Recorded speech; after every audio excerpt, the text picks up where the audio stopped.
یا مراتبه به این سیرت امام ابو حنیفه نظر کنیم و ببینید که منصب از جانب پادشاه داده میشد، مجبور کرده میشن نمیگیرن.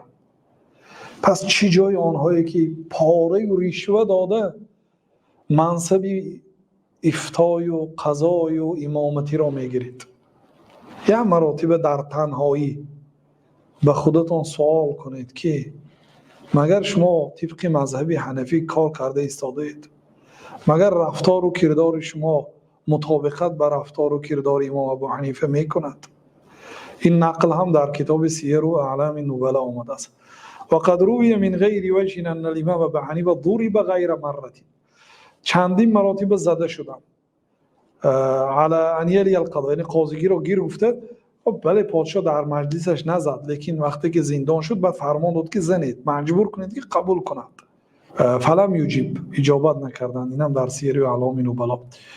و اینچنین گفته شده است که ابو حنیفه وظیفه قاضیگی رو گرفتن یک بار، فقضا قضیه و یک مسئله را قاضیگی کردن و بقی یومین، بعد همین مسئله 2 روز زندگی کردن. ثم اشتکى 6 ایام، سپس 6 روز بیمار شدن و توفی و وفات کردن و هذا ضعیف است. این درست نیست، برای اینکه نقل های زیاد و صحیح این است که امام ابو حنیفه قبول نکردن. من فقیه ابو عبدالله السیمری میگوید که لم یقبل العهد بالقضاء، ابو حنیفه وظیفه قاضیگی را قبول نکردن. فضرب، ضرب کرده می شدن، می زدن، حبس، حبس شدن و مات فی السجن، در زندان وفات کردن. جهان جای راحت نشد ای فتا، شدن انبیا و اولیاء مبتلا. پیغمبرها به بلا گرفتار شدن، اولیاها مانند امام ابو حنیفه به بلا گرفتار شدن. این جهان جای راحت نیست. یحیی ابن عبدالحمید از پدرش نقل میکند که کان ابو حنیفه یخرج کل یوم، ابو حنیفه رو هر روز از زندان همون کامرشون بیرون برآورده میشد. یا جای مخصوص است برای زدن بین الایام، یعنی یه روز برآورده میشه یه روز نه، مثلا به نوبت. فیضرب، زده میشد لیدخل فی القضاء، تا اینکه وظیفه قضا را قبول کنن، قاضیگی را. فابى ولقد بكى فی بعض الایام، بعضی روزا گریه کردن. فلما اطلق قال لی کان غم والدتی اشد علی من الضرب، یعنی به بعضی هم زندانی ها، برادرای زندانی ها نقل کردن که غم این درد و علم ضرب و زندان برای من سبکتر است از غم مادرم. دلت میگی مادرشان زنده بود است در آن هنگام. در تاریخ بغداد آورد یعنی قصه را.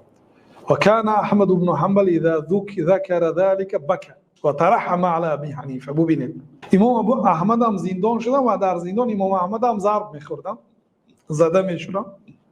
وقتی که زده میشدن گریه کردیم و گفتیم که الله تعالی رحم کند ابو حنیفه را.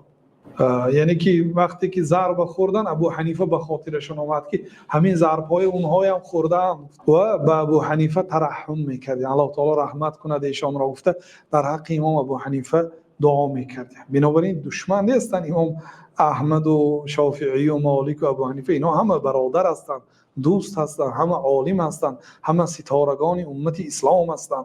و عبیدالله ابن عامر میگوید که قال کلم ابن هبیر ابا حنیفه ان یلی له القضاء کوفه، وظیفه را قاضیگی را قبول کند. ابن هبیر سخن کرده است. فابا علیه فضربه 100 صوت و 10 اصوات، 110 قمچین زده است، 110 مراتبه با قمچین امام ابو حنیفه را زده است. فی کل یوم 10 اصوات، هر روز 10 قمچین. و هو علی الامتناع.